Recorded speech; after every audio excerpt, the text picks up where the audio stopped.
evening, ladies and gentlemen. Jai Hind.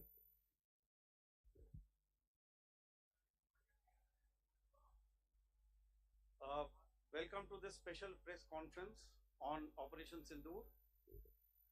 We will begin with opening statements by the three senior officers to my right here, who have been directly overseeing operations during Operation Sindoor. We have Lieutenant General Rajiv Ghai, Director General Military Operations, who will cover the aspects related to land domain. Air Marshal A.K. Bharti, to his right, Director General Air Operations, will provide insights on the air domain. And to my right is Vice Admiral A.N. Pramod, Director General Naval Operations, who will cover aspects on maritime domain. Following their briefings, we will move on to the question answer session. I now request the DGMO to commence the opening brief. Thank you, Sandeep. A very good evening to all of you, ladies and gentlemen.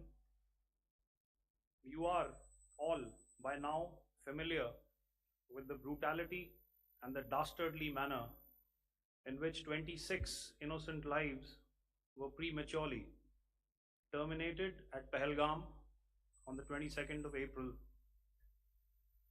When you combine those horrific scenes and the pain of the families that the nation witnessed with numerous other recent terrorist strikes on our armed forces and defenseless civilians, we knew that the time had arrived to make yet another compelling statement of our resolve as a nation.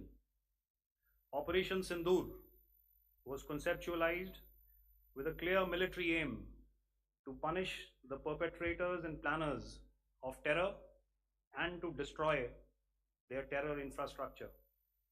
What I do not state here, of course, is the often stated determination of India and its intolerance to terror.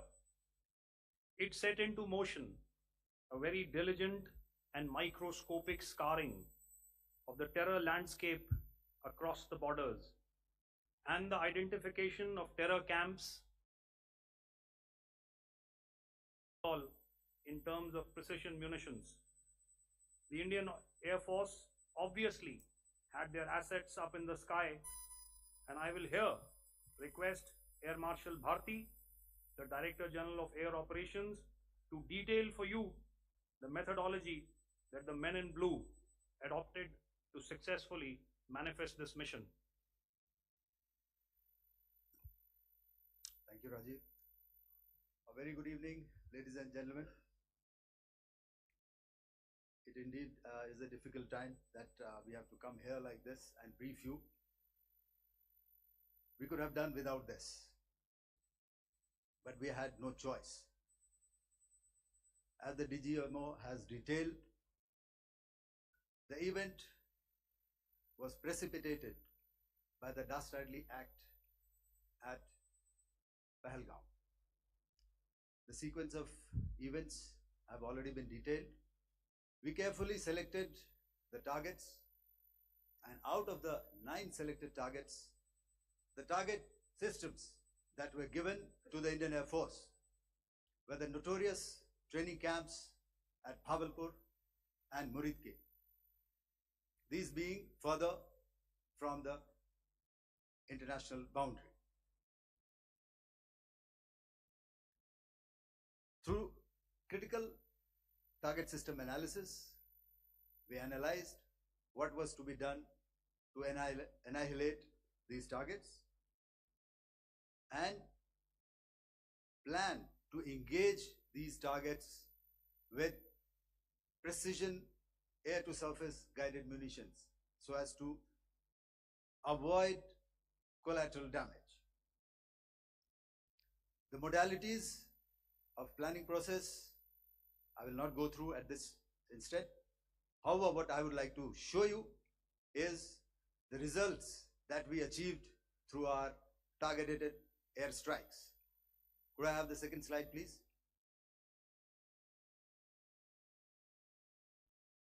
Yeah, change please.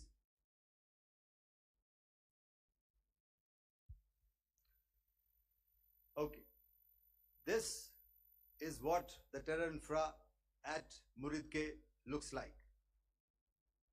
If you see, north is as indicated, and to the right is east, where the international boundary lies.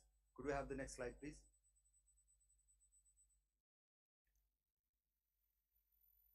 Orientating. Just go back one slide. Okay. Please have a look at this red building, the series of buildings out here, and this empty ground. Next. If you relate, the empty ground is here, and you see this is the first weapon that is impacting. This is the impact point number 1 on Muridke training camp with our precision guided weapon on early morning 7. Next please. Keep your eyes glued for the second weapon coming in and the second impact on the selected target point. Next slide please.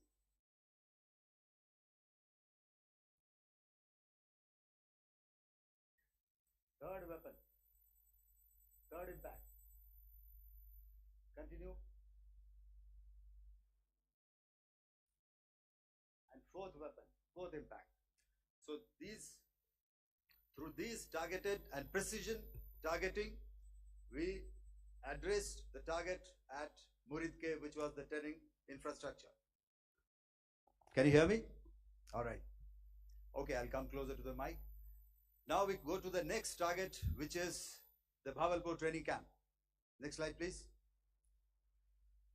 Okay, just wait. So the effect, if you see, the impact point, if I can point out, this is the impact point. The ammunition has gone through the roof and it has created a blast inside, the photographs of which you would have, all of you would have seen.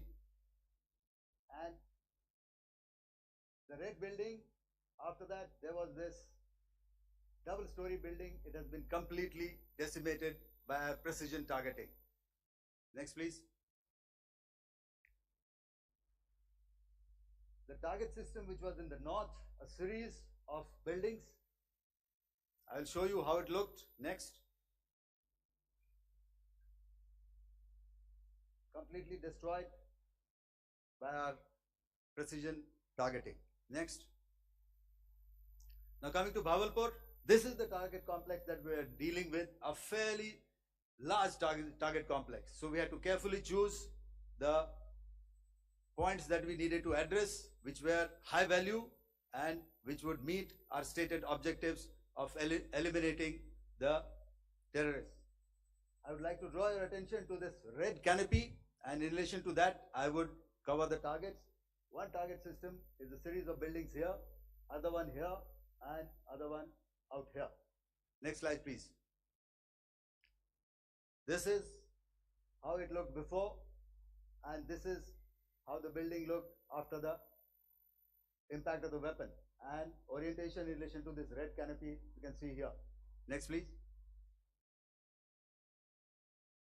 Before, next, and after. The roofs have completely collapsed. Next.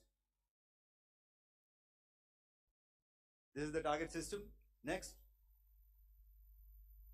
Precision targeting, and we have achieved our objectives here. Next. All right. So that was what we did on the 7th. Our objective was to address these two terrorist camps, and that we did with precision. And thereafter, we maintained a robust air defense posture, because remember, our objective was to target the terrorist and terrorist infrastructure, not any other infrastructure, not the Pakistani military, not the Pakistani any other infrastructure. So that is what we have maintained on the 7th of May.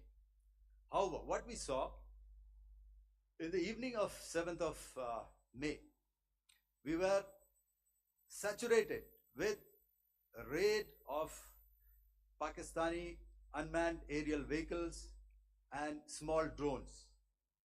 And these came in waves in our civilian areas, over our military installations, and all of them were successfully intercepted.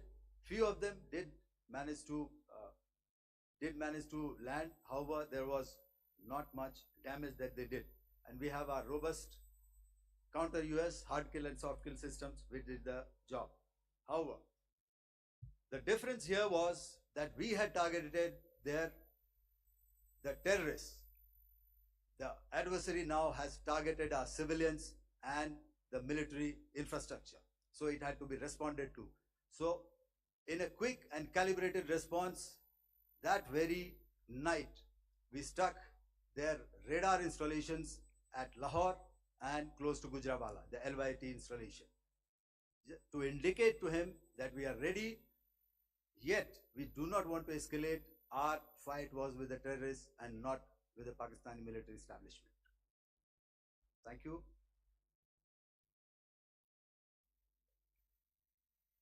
Thank you, Air Marshal Bharti.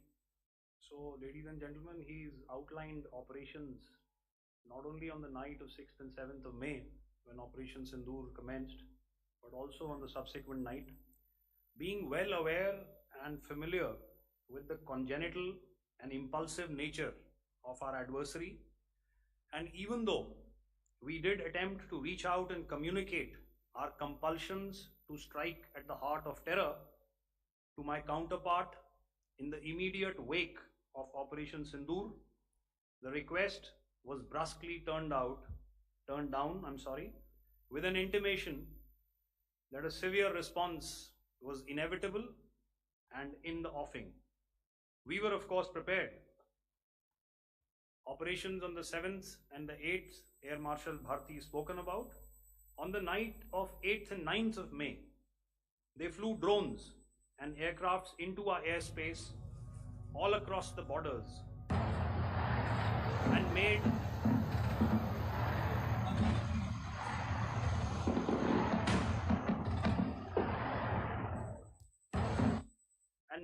largely unsuccessful attempts to target numerous military infrastructure. Violations on the line of control by Pakistan also commenced yet again and precipitated into fierce arty engagements. The air operations on the night of 8th and 9th of May, I'll yet again request the DG Air Operations to cover.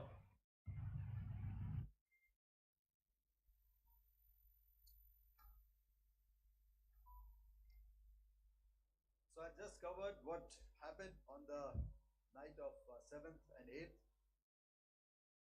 What we found that on the night of 8th and 9th, starting as early as 22:30 hours, our cities had a mass raid of drones, unmanned aerial vehicles, UCAVs, starting right from Srinagar, going down right up to Nalia. It was a mass raid in waves and it was relentless. However, we were prepared and our air defense preparedness ensured that there is no damage on ground or to any of the intended targets that the enemy might have planned for. The difference between 7th night and 8th night was that on 7th night, he sent in his Jihad class of UAVs. However, these UAVs can go some distance, they are armed. However, on the 8th, less numbers of armed UCAVs were there or UAVs were there, and more numbers of quadcopters, maybe for surveillance or just for harassment of civilians. This continued till midnight. Our air defense preparedness ensured that there was no damage on the ground, either to the military installations or to the civilians. However, the enemy had yet again shown that he wanted to up the ante and he wanted a fight, and we were up to the task. In a measured and calibrated response, we once again targeted his military installations, which included his SAM sites at Malirkant. This also included his surveillance radar sites at Lahore and close to Gujranwala. These were suitably addressed, and thereafter his drone attacks continued even till morning, which we countered, and during the daytime there was some respite. Here I would like to bring out another aspect. What we found was that while the drone attacks were being launched from somewhere close to Lahore, enemy had allowed his civilian aircraft to also continue to fly out of Lahore. Not only his own aircraft, but international passenger aircraft, which is quite insensitive, and we had to exercise extreme caution, even at the cost of some tactical disadvantage, to ensure that there is no damage to any of the civilian aircraft. And this was also brought out in our press briefing during the day. So I will now hand over to my colleague to cover the events of 9th onwards. On land, we also undertook certain measures such as deployment of air defense and electronic warfare assets to establish an integrated grid with the Indian Air Force, and I have seen and heard some of you wax eloquent about the benefits of such an architecture when it comes to negating and combating air intrusions. We also carried out deployment to include movement of our forces in the land, sea and air domains. The night of the 9th and the 10th of May saw similar intrusions by drones and aircrafts, and this time there was a concerted effort to target airfields and some very, very important logistic installations, albeit yet again unsuccessful and denied gallantly and efficiently, I must say, by the integrated Indian Air Force and Indian Army Air Defense. We further strengthened our deployment and also initiated some pressure points to send a very clear and unambiguous message to the other side to desist from any misadventures on land. Some of the airfields and dumps saw repeated attacks in waves from the air. All were thwarted. The Pakistan Army has reported to have lost approximately 35 to 40 personnel in artillery and small arms firing on the line of control between the 7th and the 10th of May. What the other side had probably also not reckoned with was the speedy and precise turnaround and hit back by the Indian Air Force. And I will yet again ask Air Marshal Bharti to speak about these significant and game-changing strikes. I will thereafter request Vice Admiral Pramod, my colleague and Director General of Naval Operations, to tell us about some very telling naval maneuvers in the Arabian Sea that exerted pressure on the night of 9th and 10th of May. Over to you, sir. Commencing about 2000 hours, that is 8 p.m. local time, on 8th of May, several Pakistani unmanned aerial systems, drones, combat vehicles attacked multiple IF bases. These included Jammu, Udhampur, Pathankot, Amritsar, Bhatinda, Naval, Dalhousie, Thois, Jaisalmer, Uttarlai, Falodi, Nalia. These were almost simultaneous and they came in waves. All our AD guns and other systems were waiting for them. All these waves were neutralized by our trained crew using the air defense systems that they have. And also, some of them were utilized using our legacy systems like Pechoras and IF Summer, which we have recently acquired. And some were utilized by the Garud snipers. There was no damage on ground from these incursions and these mass raids, if I could call them, from the Pakistani side. However, following these relentless attacks on our air bases, on our forward positions, and on our civilian targets, this was time to convey some message to our adversaries. And therefore, a decision was taken to strike where it would hurt. And towards that in a swift, coordinated, calibrated attack, we struck his air bases, command centers, military infrastructure, air defense systems across the entire Western Front. The bases we struck includes Chaklala, Rafiki, and mind you, Chaklala is Islamabad. Rahim Yar Khan, Shankar, sending a clear message that aggression will not be tolerated. This was followed by strikes at Sargoda, Bholari, Jacobabad.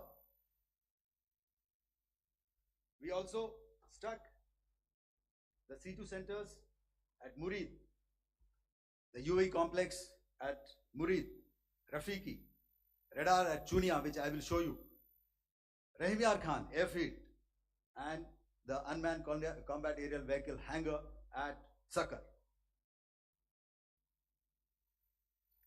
I would like to reiterate here that we have the capability to target every system at these bases and more. However, it was only a measured response to instill good wisdom to our adversary to refrain from further escalation. IF response was directed only at military installations, avoiding civilian and collateral damage. I would now like to show you some of the effects that have been achieved as a result of our air operation.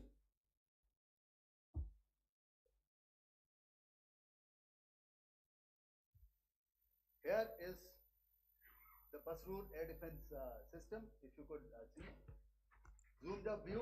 This is the radar mounted on a high tower. And after the strike,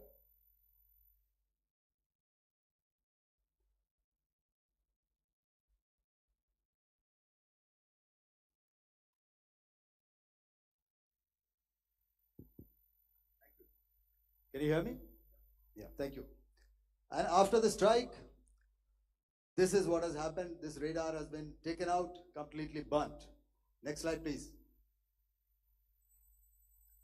The Chunia air defense radar, which was taken out on 7th and 8th. This is the radar site. A blown up photograph, once again, on a tower. Not very clear, but what you see very clearly is the after effect after we have struck. The radar head has been completely decapitated. Next slide, please. Arifwala air defense radar.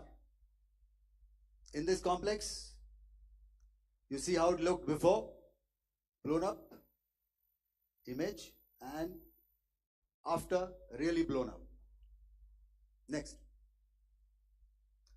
Now coming to Sargoda airfield. Remember, this is one of their important airfields wherein they have a lot of assets, F-16s, other assets which they keep getting, training institutes. And we have stuck this airfield. It is not, if you zoom in here, then one impact point here on the runway and second impact point of our weapon, precision weapon on the runway. And if you see this blown up, repairing going on. Same here. Next. Rahim Yar Khan. This is the area we have struck. A deep strike out here and one complex here. So this is how it looked before, and same. You see a big crater, another crater here, and this complex after strike neutralized. Next. Chaklala airfield, Noor Khan, once again a major air base, a lot of their logistic assets out here. This was the chosen complex that we intended to strike and convey a message. Next slide, please. This is how it looked before, and this is how it looked after our strike. Next.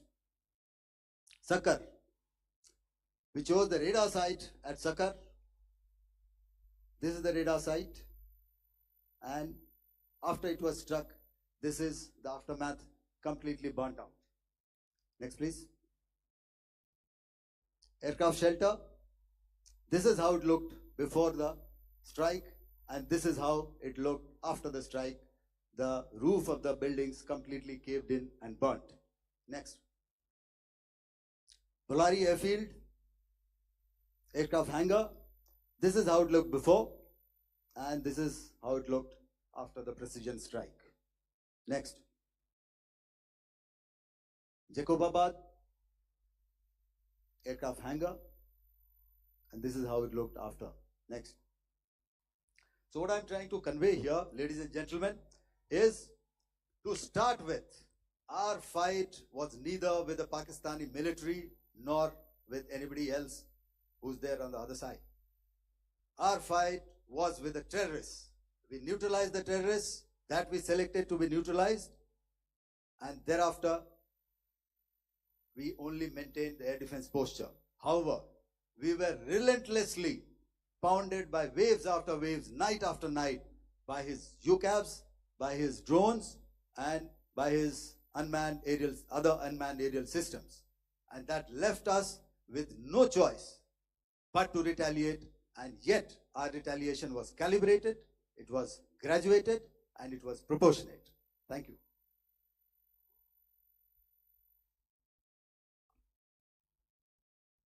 Good evening, ladies and gentlemen. In the aftermath of the cowardly attacks on innocent tourists at Pahalgam in Jammu and Kashmir by Pakistani-sponsored terrorists on 22nd April, the Indian Navy's Carrier Battle Group, surface forces, submarines, and aviation assets were immediately deployed at sea with full combat readiness in concert with the Joint Operation Plan of the Indian Defence Forces. You may be aware that we tested and refined tactics and procedures at sea during multiple weapon firings in the Arabian Sea within 96 hours of the terrorist attack. The aim was to revalidate our crew, armament, equipment, and platform readiness to deliver various ordnance on selected targets precisely. Thereafter, our forces remained forward deployed in the Northern Arabian Sea in a dissuasive and deterrent posture with full readiness and capacity to strike select targets at sea and on land, including Karachi at time of our choosing. The forward deployment of the Indian Navy compelled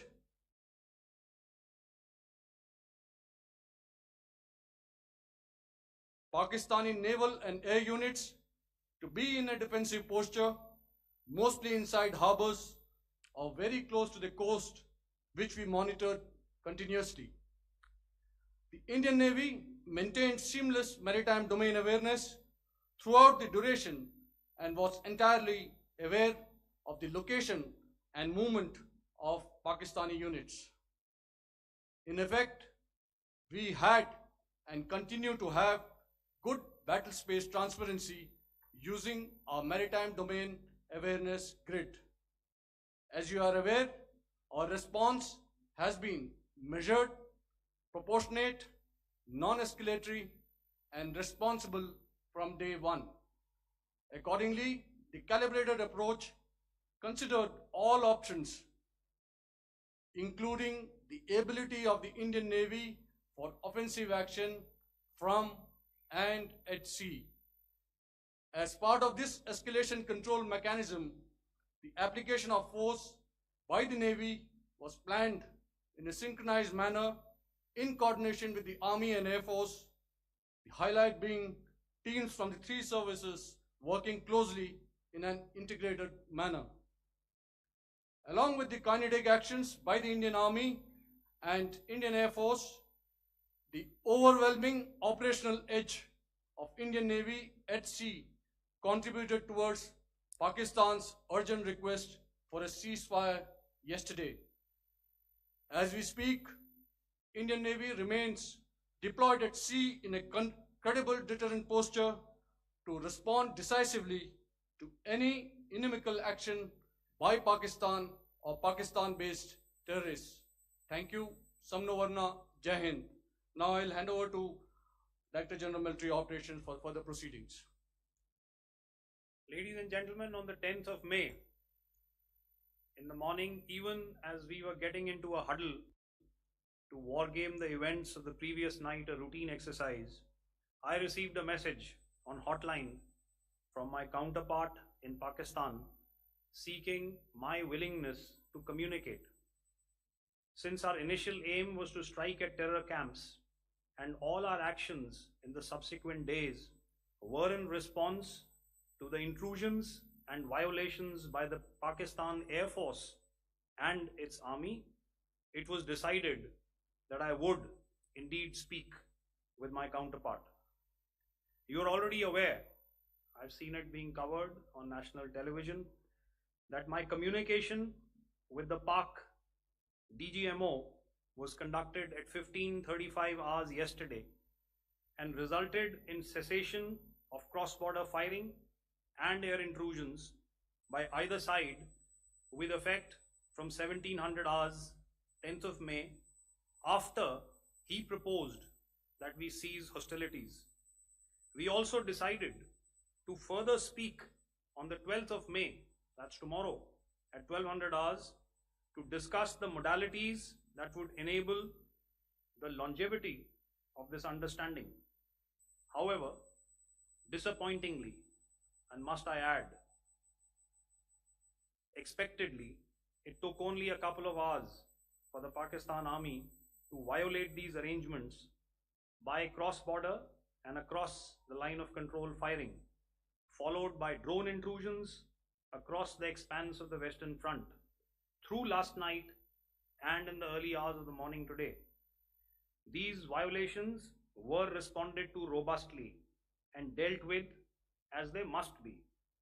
We have earlier today sent another hotline message to my counterpart highlighting these violations of the understanding between the DGMOs on the 10th of May and our firm and clear intent to respond to these fiercely and punitively, if repeated tonight, subsequently, or later. In this regard, I must inform all of you that the Chief of Army Staff has earlier today conducted a security review and has granted full authority to our Army commanders for counter actions in the kinetic domain in case of any violation by Pakistan. In the end, I pay my solemn homage to my 5 fallen colleagues and brothers from the armed forces and civilians who have tragically lost their lives in Operation Sindoor. Our hearts go out to the bereaved families, and we express our solidarity to them in this lifetime and beyond, at this grave juncture in their lives. Their sacrifices shall always be remembered and spoken of in glowing terms by a grateful nation. We have thus far, ladies and gentlemen, exercised and my colleague Pramod highlighted this, immense restraint, and our actions have been focused, measured, and non-escalatory. However, any threat to the sovereignty, territorial integrity, and safety of our citizens will be met with decisive force. Jai Hind. Okay, ladies and gentlemen, we are now open for questions. All right, now since I would not know all of you, I would expect you to please raise the placard or your hand, and once I indicate, I expect you to please give out your name and the media group that you belong to. Keep your questions short so that we can take as many questions as possible. Also, ladies and gentlemen, kindly bear in mind that confidential aspects may not be answered by the 3 DGMOs. Right. I've got a lot of hands there. Let me start from the left. Left foot always in front when we start marching. So here we have to the left, okay, yeah, 238.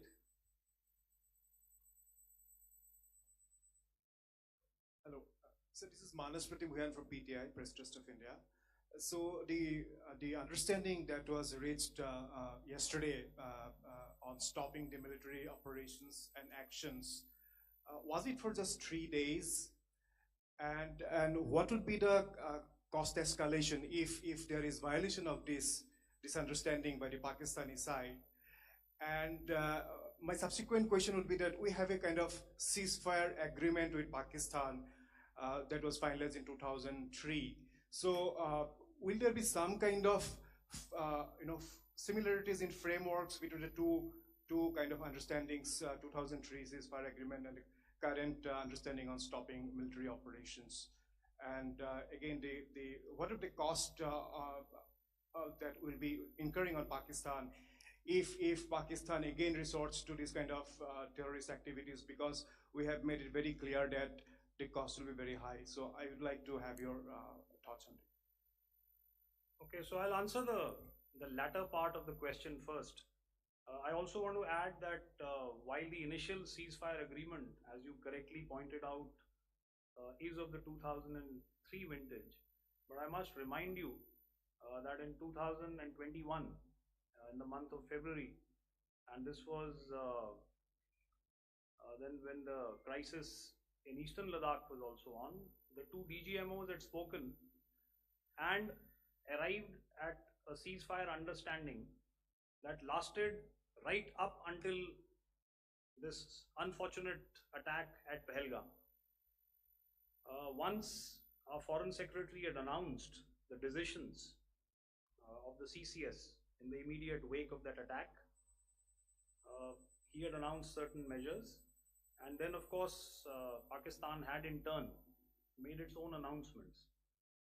Since then, there have been certain violations of this ceasefire understanding, and of course after the 7th of May, like I pointed out during my statement, that there have been numerous violations on the line of control especially, and of course along the international boundary by the Pakistan Army and the Pakistan Air Force. This understanding that we spoke about yesterday, no, it was not for 3 days.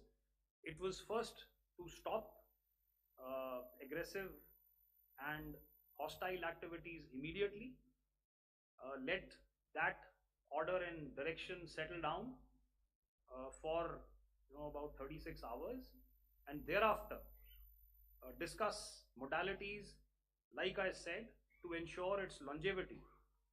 That is tomorrow on the 12th of May. But unfortunately, we had a violation starting at approximately 1900 hours last night, and we've sent a communique, like I said, to the Pakistan Military Operations Directorate, and we will await to what happens tonight. All right. The cost escalation, I'll leave it to your best imagination. I've already said that the response will be fierce and punitive. Now the right foot forward. Yeah.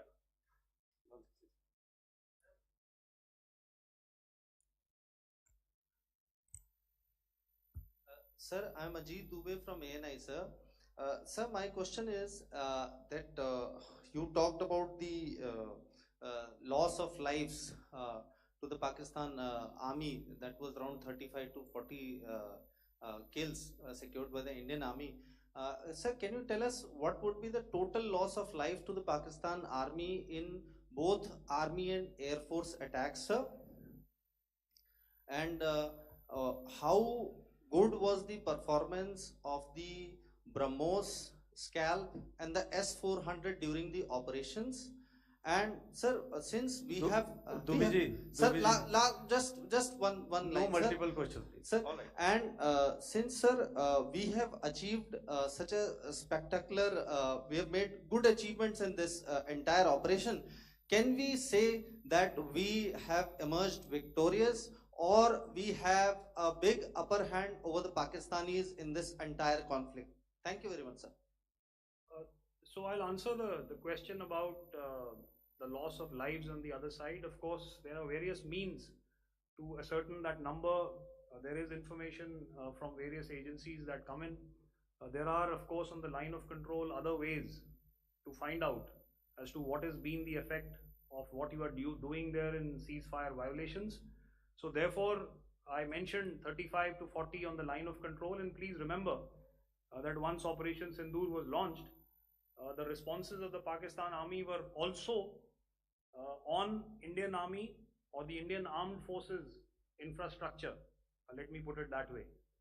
So that's why I did not cover casualties of the Pakistan Army, at least in the initial phases of battle, because those were not our targets. Our targets were terror oriented, and of course later, once they launched air intrusions and air operations on our infrastructure, we've used heavier weapons, and of course there would have been casualties, but those are still being assessed. The effects of the weapons that you mentioned, I will request Air Marshal Bharti to apprise all of you about those. Good evening, Mr. Ajit. How are you? Ajit, okay, we're meeting after some time. I never mentioned about any of the weapons that we used. Check. Okay. What I was saying, that I never mentioned of any of the weapons, the caliber that we used. All right, so we'll leave it at that. Those are matters of operational details which I would not like to go into. But suffice to say that whatever methods and whatever means we have chosen, it had the desired effects on the enemy targets. How many casualties? How many injuries? Well, to start with, our aim was not to inflict casualties, but in case there have been, it is for them to count. Our job is to hit the target, not to count the body bags. In the last part of your question, I wonder if you read out the tweet on ADGPI at midnight once we'd done what we had to in Operation Sindoor. And that's credit to my friend here on the left. Justice has been served, Ajit. That is all that I will say. Ajit, I'll request you to, refrain putting words into his mouth. All right. Yeah, I'll come back to the left.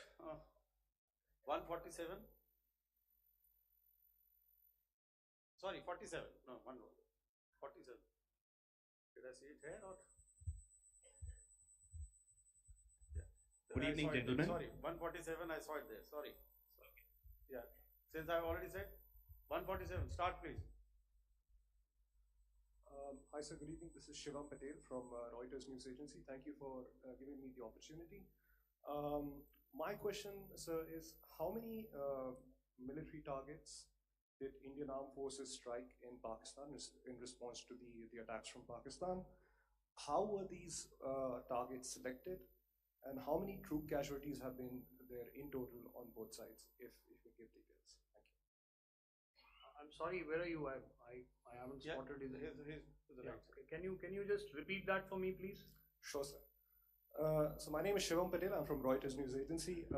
My question is, how many military targets in total did the Indian Armed Forces strike in Pakistan in response to the attack from Pakistan? How were these targets selected? And how many troop casualties have been there on both sides, if you can? So you're speaking of the targets that I mentioned in the wake of the attack at Pahalgam, right?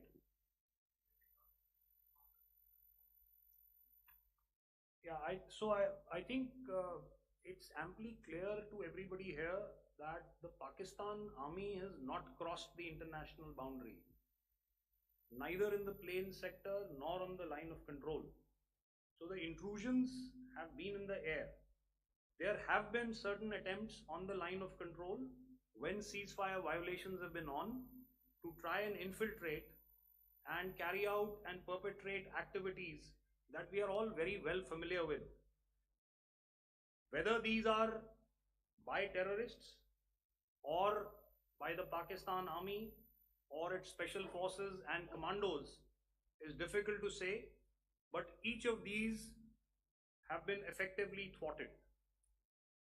So therefore, as far as engagements of military targets on the other side is concerned, I thought Air Marshal Bharti covered those very well and in detail, and he also mentioned as to how they went about targeting those. I think those images were very clear and very, very graphic in telling us as to what we needed to hit. And you'll remember that right at the outset I said that we even went into what was the construction in each of these locations and therefore decided on the vector that had to be utilized. Please. Okay, if I could add to what the DGMO has said, I have already detailed the targets. Now, whether it is X numbers or Y numbers that is immaterial. And what damage have we inflicted? You have seen. What are the casualties on the other side? As I said, that is for them to count. As far as we are concerned, from the air defense side, if they had a choice, they would have definitely come in.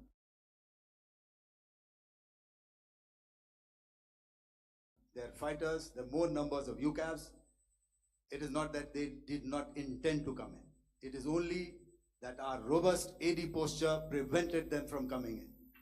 So that must be known, and that must be realized by all the audience here. Yeah, I'll come to the left now, 24.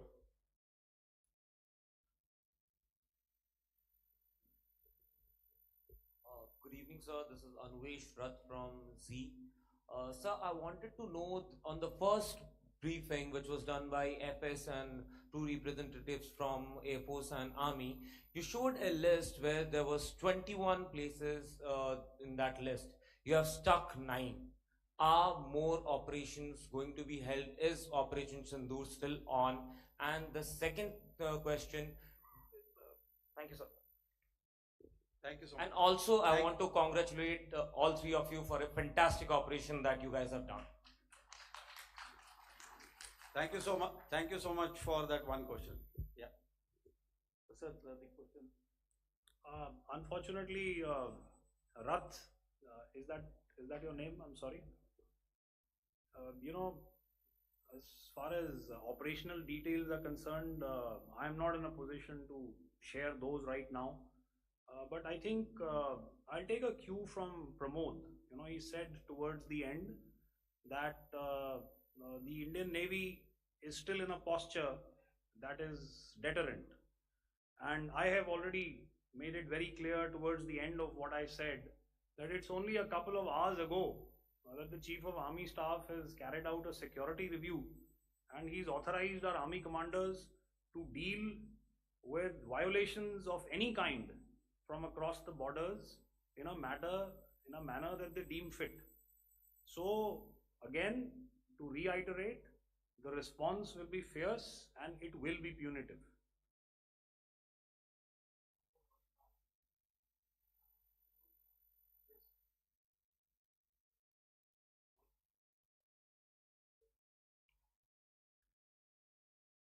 I'll go back this side now. Yeah, 255. She said middle wale kya karenge, so 255. Oh, sorry. Good evening, sir. I'm Shailesh from National Defense. Please allow me, first of all, to pay my gratitude for protecting us Indians. Thank you very much. Sir, since the enemy has been talking about taking down our aerial platforms, it would be deemed fit in case we can reveal that we have taken down their fighter jets. What could be the number? Though you said that they may be not good to reveal the platforms, but since this has come from various quarters in Pakistan, so I believe that we need to answer, in case if you can, sir, if you may allow. The question is for me? Yes, sir. Okay, and if I get it right, you want to know how many of their planes we have downed? Yes, sir. Yes, sir. All right. See, as I said, their planes were prevented from coming inside our border. All right. So we do not have the wreckage with us, but definitely we have downed a few planes. Numbers, we would not like to hazard a guess out here. Okay.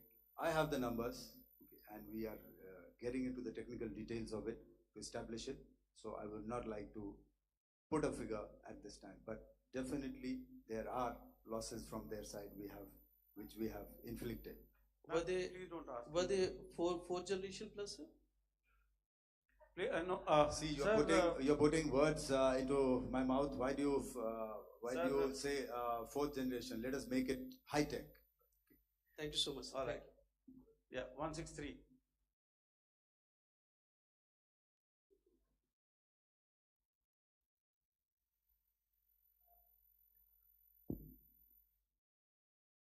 तो मैं मंजीत नेगी हूँ आज तक से। मेरा सवाल ये है कि इस पूरे ऑपरेशन में जो आतंकी ठिकानों को निशाना बनाया गया, क्या नंबर्स कुछ बता सकते हैं कितने आतंकी मारे गए? कुछ नाम सरकार मतलब कुछ नाम मीडिया में आए भी हैं जो बड़े उसके मास्टरमाइंड थे।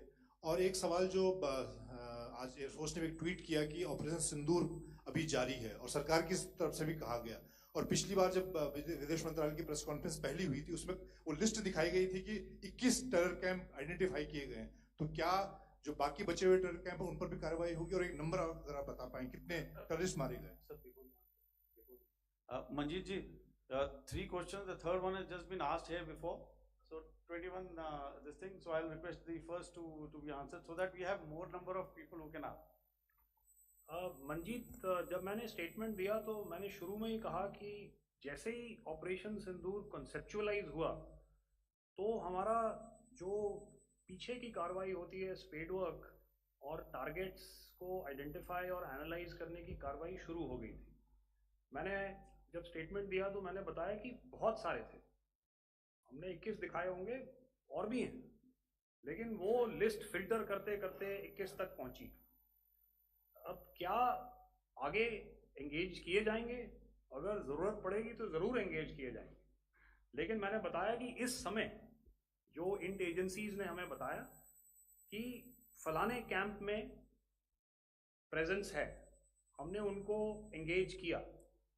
कुछ नाम मैंने लिए, कुछ नाम अभी पुख्ता किए जा रहे हैं। मैंने आपको बताया कि जो इंट एजेंसीज ने अभी तक असेसमेंट किया है उसमें उन्होंने कहा है कि तकरीबन 100 से ज़्यादा मारे गए हैं। और एक आज आपने तस्वीर भी देखी कि काफ़ी प्रोमिनेंट जो फ्यूनरल था, काफ़ी प्रोमिनेंट एक जो हस्ती हैं वो ऑर्गेनाइज कर रहे थे, और उस फ्यूनरल में और कौन कौन लोग अटेंड कर रहे थे वो तो आपने देखा ही। तो आप लोग सब समझदार हैं और मुझे ये कहने की ज़रूरत नहीं है कि इन लोगों को कहाँ से सपोर्ट मिल रहा है। अगर नहीं मिल रहा होता तो ऑपरेशन सिंदूर नहीं होता, तो उसी की वजह से है ये ऑपरेशन। तो मेरे ख्याल से मैंने आपके सारे सवालों का जवाब दे दिया। Ma'am, sir next is from 17। Sir मेरा नाम अंजू निर्वाण है, TV9 भारतवर्ष से। सर मेरा सवाल ये है कि ऑपरेशन सिंदूर में हमारी जो इंडियन नेवी है उसके बारे में सर थोड़ा सा बताएं कि किस तरह की उसकी भूमिका रही, क्योंकि हमने इस दौरान सर देखा कि बहुत सारी स्पेकुलेशन भी रही और ये बोला गया कि कराची तक हमारी नेवी ने ऑपरेशन किया है, तो सर इस पे थोड़ी सी क्लैरिटी चाहिए।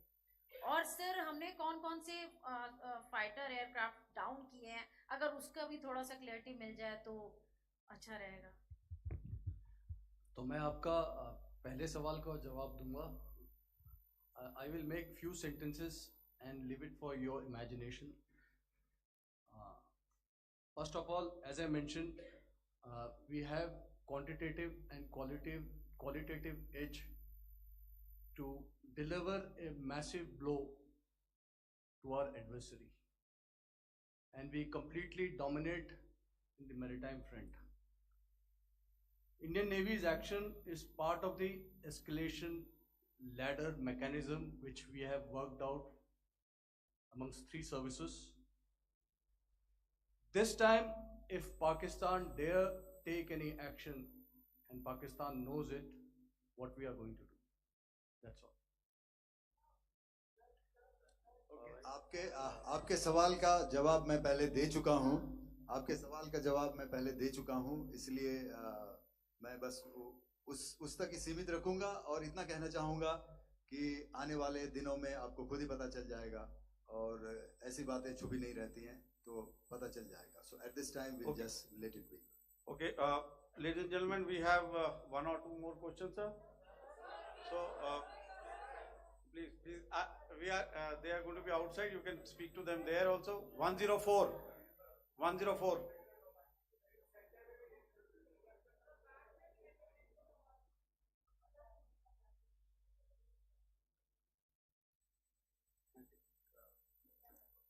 Yeah, ask. Sir, Dinakar with the Hindu newspaper. Are you surprised that you got this question? No, sir. Just look. Sir, can you give a number of assets we lost, because there's been a lot of speculation going on, international media writing a lot of things about our platforms, including Rafales. I mean, Pakistan claiming that Rafale has been downed, etc. Can you put that question to rest and clarify on that? I guess that question is for me. All right, I'm happy that you've asked this question. You know, we are in a combat scenario, and losses are a part of combat. The question that you must ask us, okay, and indeed that we must ask us, actually, you inclusive, is, have we achieved our objectives? Have we achieved our objective of decimating that terrorist camp? And the answer is a thumping yes. And the results are for the whole world to see. As for the details, what could have been, how many numbers, which platform did we lose? You know, at this time, I would not like to comment on that, because we are still in a combat situation. And if I comment on anything, it will only be advantage adversary. So we don't want to give him any advantage at this stage. All I can say is that we have achieved our objectives that we selected, and all our pilots are back home. Thank you. Okay, hold. Please don't. Please be civil here. So we'll have 220 now. Hello sir, this is Anita Chaudhary sir from Swadesh newspaper. मेरा सवाल है, क्योंकि ये हमारे जो पहले जो action रहा वो आतंकवाद के खिलाफ रहा, तो आतंकवाद में अजहर मसूद की तरफ से एक बयान जारी किया गया था जिसमें उन्होंने कहा कि हम इसका बदला लेंगे और जार जार रुलाएंगे। तो क्या अगला, अगर खुदा न खास्ता अगला टेरर अटैक किसी भी तरह का होता है, तो क्या उसे एक्ट ऑफ वॉर में हमारी तरफ से लिया जाएगा और उसका क्या माकूल जवाब दिया जा सकता है? मेरा इसमें सिर्फ एक ही जवाब है आपके लिए कि हमने अपनी कार्रवाई करी। हमने उसके बाद मैंने अपने स्टेटमेंट में भी बताया कि ये कम्युनिकेट करने की कोशिश करी कि हमने इस तरीके से ये जो स्ट्राइक्स हैं वो क्यों की। लेकिन जो हमारा एडवर्सरी है उसने जैसे मुनासिब समझा वो कार्रवाई करी। तो आपने देखा कि ये जो एक्टिविटीज़ चल रही हैं 3-4 दिन से, ये कोई वॉर से कम नहीं है। नॉर्मल सर्कमस्टांसेस में एक दूसरे देश की एयरफोर्सेस हवा में नहीं उड़ती हैं और एक दूसरे के ऊपर स्ट्राइक्स नहीं करती हैं। हर रात इंट्रूजन्स नहीं होते हैं। लाइन ऑफ कंट्रोल पर सीज फायर वायोलेशंस, आपके एक साथी ने सवाल पूछा था शुरू में, एक सीज फायर अंडरस्टैंडिंग था, वो भी जा चुका है। उस सीज फायर अंडरस्टैंडिंग के जाते जो फायरिंग हो रही है लाइन ऑफ कंट्रोल में, उसमें घुसपैठ की कोशिश हो रही है। आमतौर पर ये घुसपैठ लाइन ऑफ कंट्रोल में टेररिस्ट करते हैं, लेकिन हमें इंफॉर्मेशन है कि हो सकता है ये पाकिस्तान आर्मी की टोलियां भी हों जो हमारे पोस्ट के ऊपर खामी पहुंचाने की कोशिश कर रही हैं। तो ये सारी एक्टिविटीज तो वॉर में शामिल हैं। तो ये कहना मुश्किल है कि आगे क्या होगा, वो स्पेक्यूलेटिव जोन में आ जाता है और मैं स्पेक्यूलेट नहीं करना चाहता। हर एक सिचुएशन अलग होती है और उससे एक तरीके से डील किया जाता है। मैं एक सवाल इसका मैं जवाब देना चाहता हूँ, 1 मिनट। जो मिलिट्री होता है, our main job is to prevent war and maintain peace and stability. So it is not that our response is a graded response. That means अगर किसी ने किया तो उसको graded उसमें किया, जैसे terrorist action हुआ तो what we did is a terrorist action and we destroyed all the terrorist camps. उसके बाद आपने देखा कि उनने थोड़ा सा कोशिश किया तो हमारे एयरफोर्स और आर्मी ने क्या किया, तो मिलिट्री टारगेट्स हैं उनके ऊपर थोड़ा। So our aim is to maintain peace and tell our adversary that you do this and the response will be bloody. Okay, now as per the, please, we'll have 166 and 25 and after that no more please. Sir, this side. Ladies and gentlemen, please maintain, sir, I this request side, you sir. to please be quiet. Jal Ghai? No. This side, sir. We have only two Sir, questions left, 166. Yeah, please start. So I'm Rahul Singh from Hindustan Times, sir. So you were totally on top of the game in the kind of losses you've inflicted on the enemy. I mean, we saw the slides and everything. So it kind of comes across that you were batting it 99 and you decided to declare your innings. What are your thoughts on that, sir? And do you think, are you weighing the option of the Pakistan army using this time, buying this time of the so-called ceasefire or the understanding? And you talked about how they could not be trusted. So buying time to kind of build up their war reserves, getting stuff from their friends like Turkey or China, are we considering that possibility, sir? Look, see, the call came from the Pakistani side to speak about cessation of hostilities. What pauses mean during such conflicts is known to everybody. You know, I don't want to go into the pros and cons of how preparation for war is made. You know, that is a process in itself. But I think my senior colleague here, the DG Air Operations, spoke, or he alluded at least, you know, to what this operation was precisely. నమస్తే మిత్రులారా, నేను మీ journalist శంకర్ని. Welcome to News Line Telugu. India Pakistan మధ్య రెండు దేశాల మధ్య had the option not to go further, we probably wouldn't have, but we've been compelled to be in this situation. And as you've seen, the armed forces of India, and you know, you've got the 3 Director Generals sitting here, we are always prepared to face any eventuality. And like I said, that's for the sovereignty, the territorial integrity, and the safety of our citizens. So whatever has to be done will be done. You know, I'm not so concerned about what Pakistan will do in this time. I'm only concerned about what we will do. We have a roadmap and a plan, and we will follow it diligently, and we will follow it to the T. You know, that's the contention that I want to make here today. Ma'am, please. Okay, the last question, and ma'am, 25. She's been asking since Sir. the first one. Sir, I'm Nandit. Sir, She's not asking a question. Sir, I'm Nandita Dagar, DAGAR from DD News and DD India.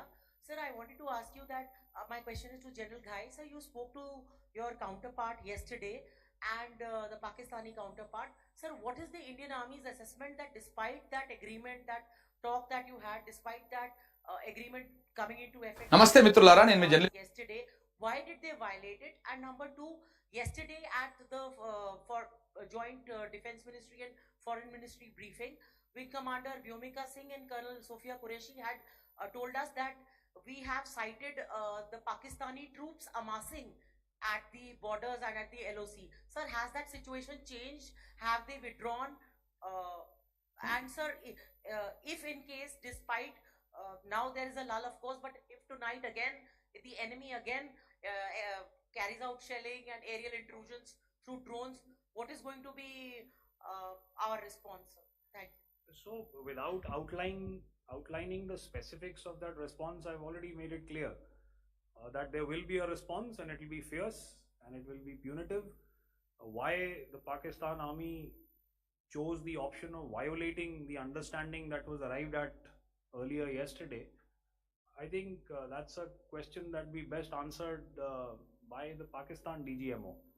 I wouldn't be able to give you that, but in situations such as these, and if you go back into any conflict, sometimes these understandings take time to fructify and manifest on ground. But without getting into the reasons, it is